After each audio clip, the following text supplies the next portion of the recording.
Hi all, my name is Rahul Manna. Today I will give you a demo on Tbox Name to Buffer module. This module allows the name of a test case that uses the module to be used as a buffer value. Now let's jump into the Tosca to see how we can use this module.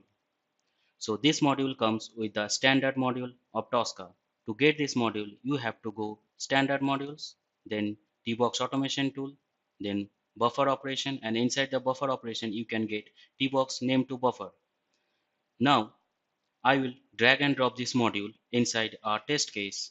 So I have already created a test case named Tbox Buffer Operation. Now here you can see the name of this test case as Tbox Buffer Operation, and this module contain only one attribute named buffer, and whatever value I will put into the value section, that will be the name of the buffer, whereas the test case name should be saved as a buffer value. Now here I will give the name of the buffer as demo test. And one important thing, Tbox name to buffer test cases must be run via an execution list in the execution section, since the Scratchbook doesn't return the expected result. Now I will drag and drop this test case inside a execution list. So here I have already created a execution list named buffer operation.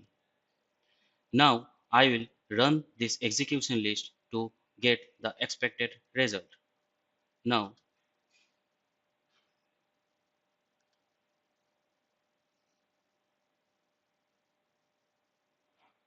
so here you can see the execution list has successfully passed.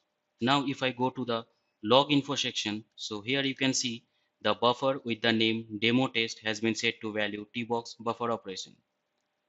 So to check the result, we have to go to the project and then settings, then engine, and here you can see the buffer name demo test has been set to the value tbox buffer operation. Thank you for watching this video.